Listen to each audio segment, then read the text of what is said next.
Hello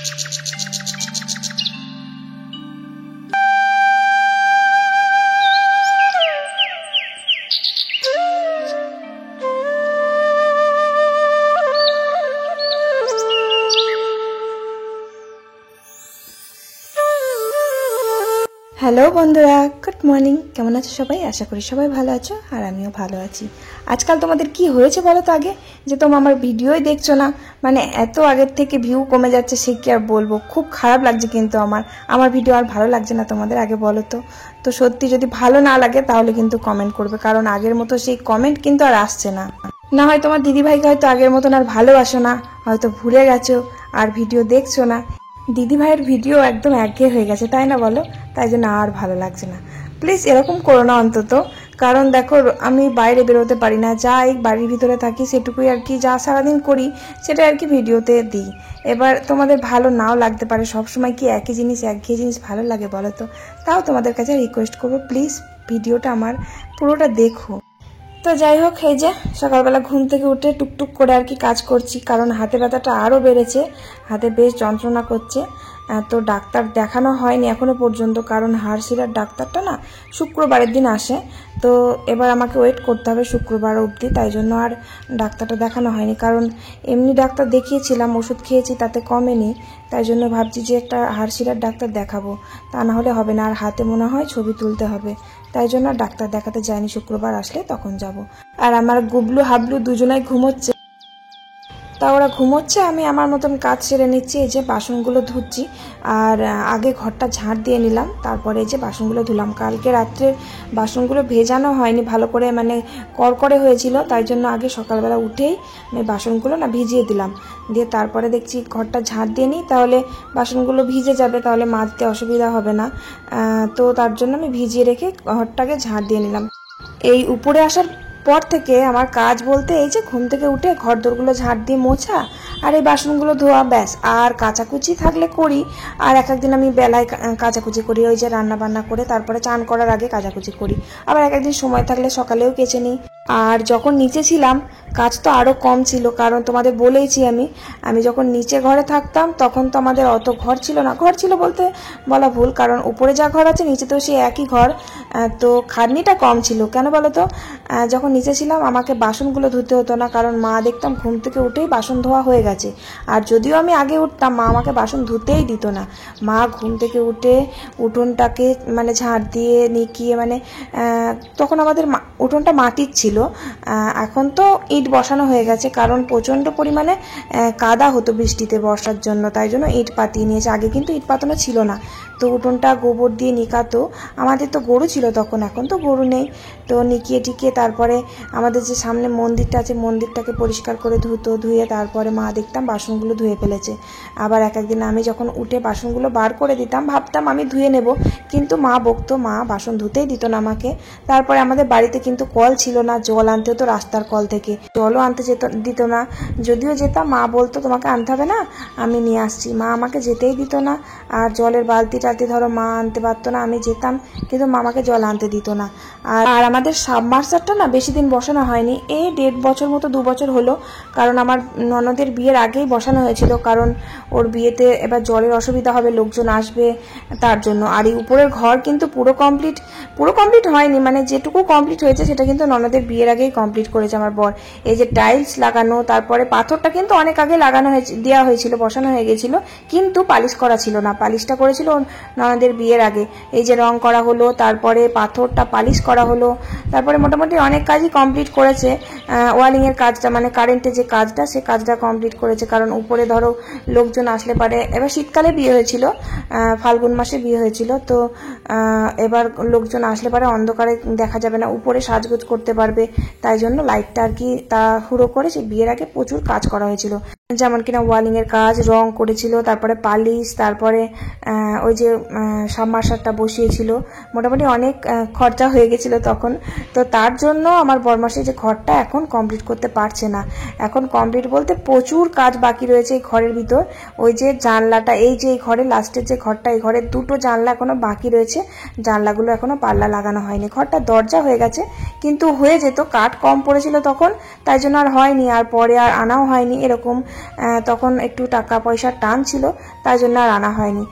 তো যাই হোক, তারপরে আবার এর রং কিন্তু হয়নি, এটা কিন্তু যে পট্টি মারা আছে এর ওপর আবার রং হবে, তো এখনও রং কমপ্লিট হয়নি। তারপর আমার ওই যে রান্নার মিট কেসের ওগুলো হয়নি, মিট কেসটা হয়নি, ওগুলো করতে হবে। মোটামুটি অনেক কাজ কিন্তু বাকি আছে।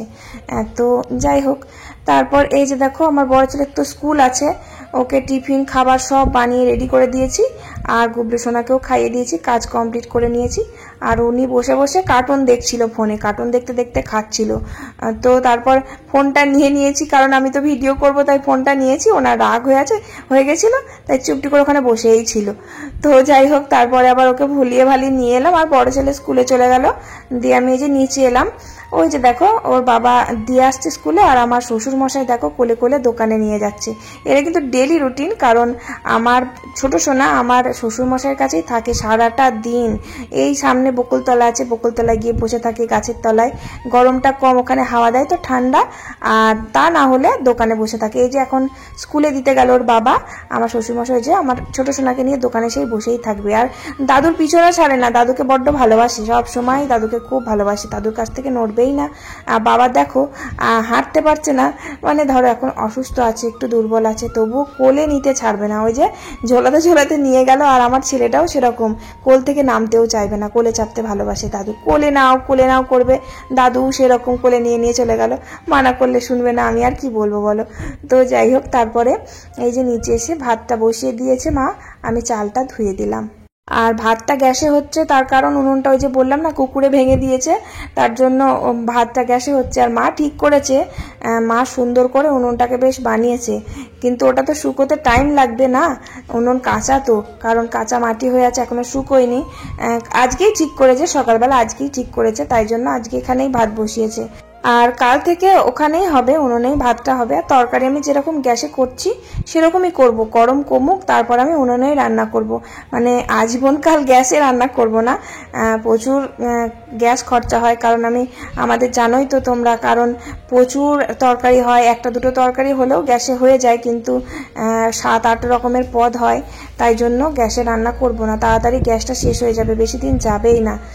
আর উনুনটায় কুকুরে ভেঙেছে, এটা কিন্তু প্রথম ভাঙলো না, এর আগে অনেকবার ভেঙেছে, ওই মাঝে সাঝে দরজা দিতে ভুলে যায়, যেরকম কুকুরে উনুনটা ভেঙে দেয়। আর এখন মানে আমি কিভাবে উনুনটা বানিয়েছি জানো, ইট দিয়ে বানিয়েছি, যাতে কুকুরে ভাঙলেও একদম মানে খুব কষ্ট না হয়, পুরো প্রথম থেকে যেন না বানাতে হয়।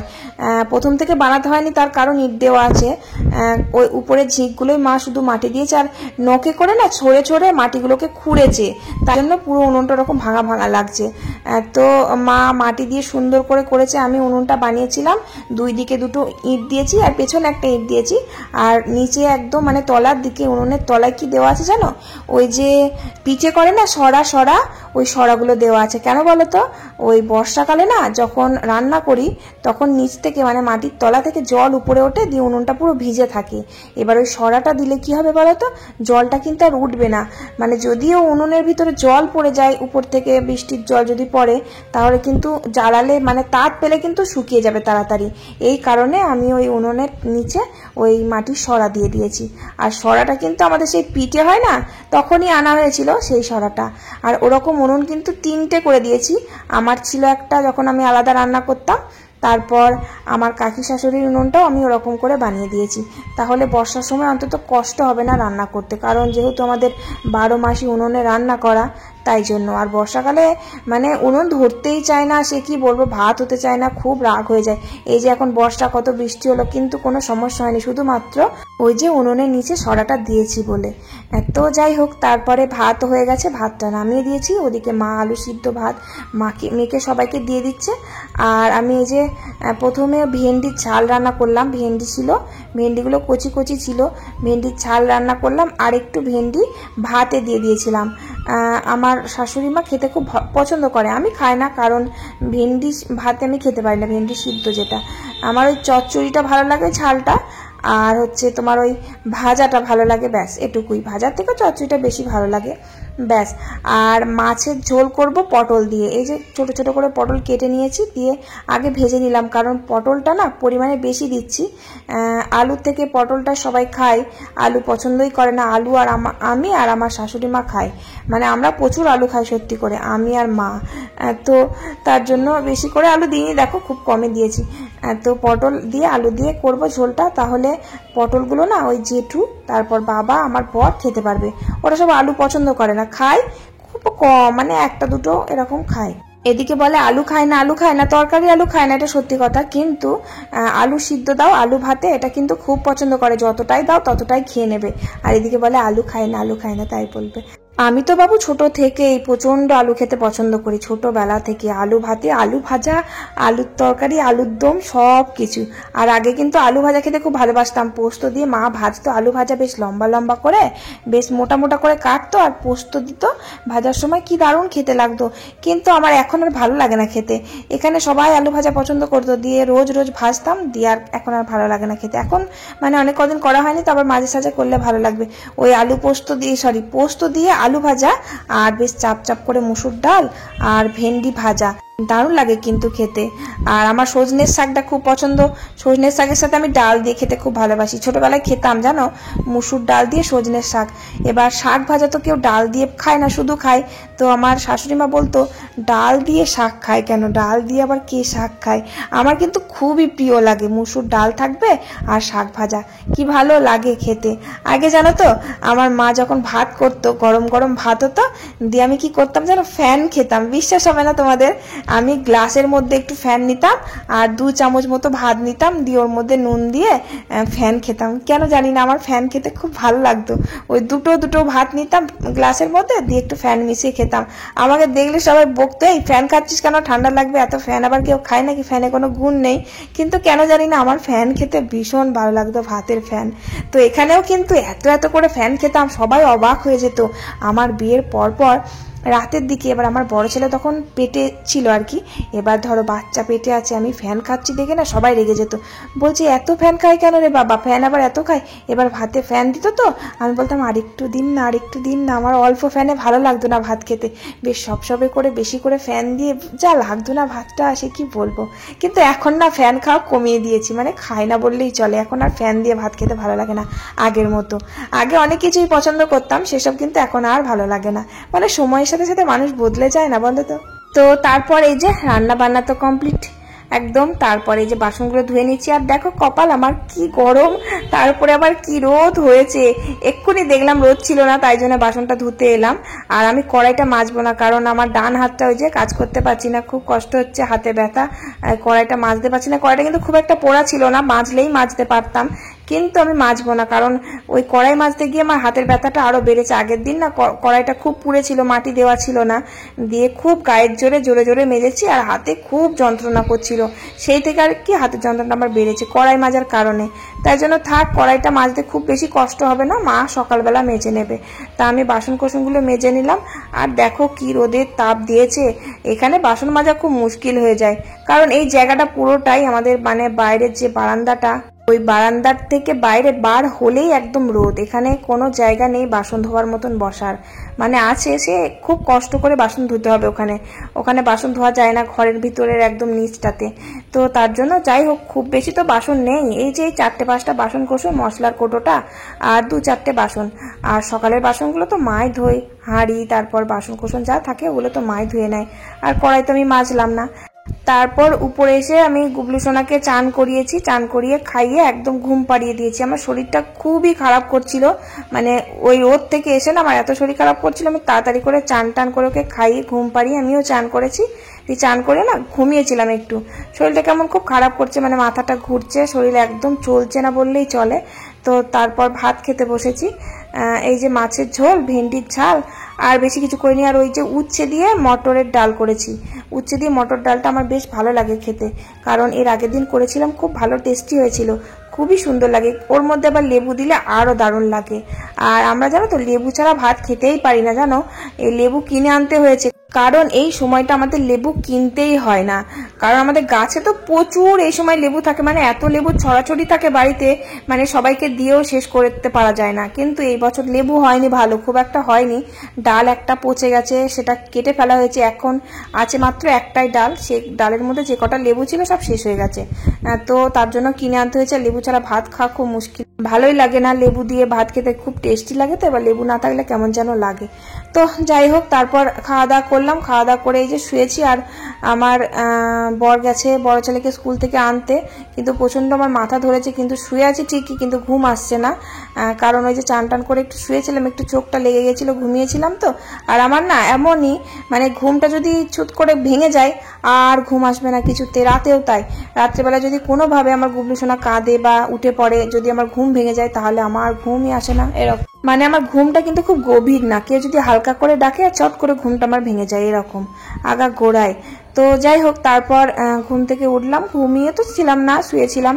তো শরীরটা খুব মানে দুর্বল দুর্বল লাগছে, মাথা ঘুরছে। উঠলাম, উঠে গুবলু সোনাকে ডাকলাম, দিয়ে বড় ছেলেকে খাওয়ালাম, খাইয়ে টাইয়ে ওকে এই যে একটু কলা খাওয়াচ্ছি, একটু বিকেলের দিকটাই কলা, তারপর যা ফল টল থাকে ওটা খাওয়াই, তা না হলে পরে দুধ খাইয়ে দিই, এক একদিন এক এক রকমের খাওয়াই। তারপর ওকে নিচে দিয়ে আসবো ভাবলাম, কিন্তু কিছুতেই গেল না। ওর আবার হুট করে দেখছি ঠান্ডা লেগেছে, নাক দিয়ে জল পড়ছে, গাটা আবার গরম গরম লাগছে।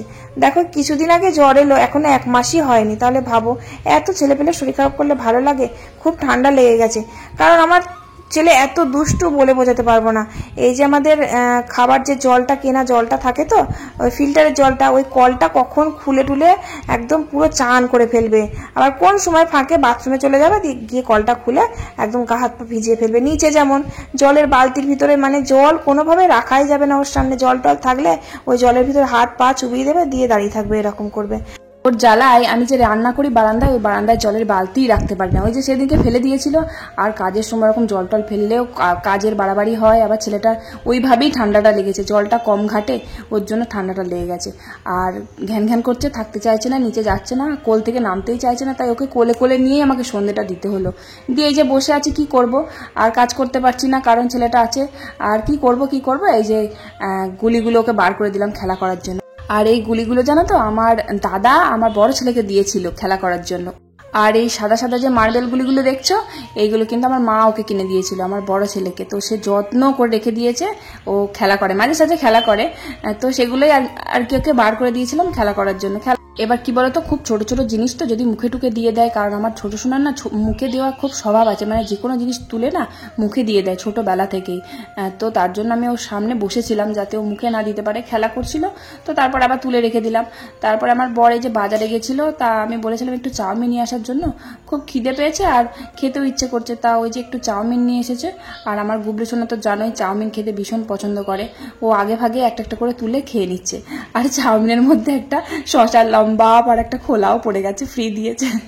তো যাই হোক, আর আমি এইসব জিনিস খেতে ভীষণ পছন্দ করি, যেমন কিনা chowmein, momo, fuchka, biryani, rice, fried rice, pulao, এইসব জিনিস হলে আমার আর কিছু লাগবে না। মানে বলতে পারো যে আমি কিন্তু ভীষণ খেতে পছন্দ করি, আমি যে কোনো জিনিস, এইসব মুখরোচক জিনিস খেতে খুব ভালোবাসি। যে আমি এটা খাই না, সেটা খাই না, এই পেটে ব্যথা করবে খাবো না, এরকম না। মানে আমি প্রচণ্ড, মানে কি বলবো, খুব ভালোবাসি খেতে।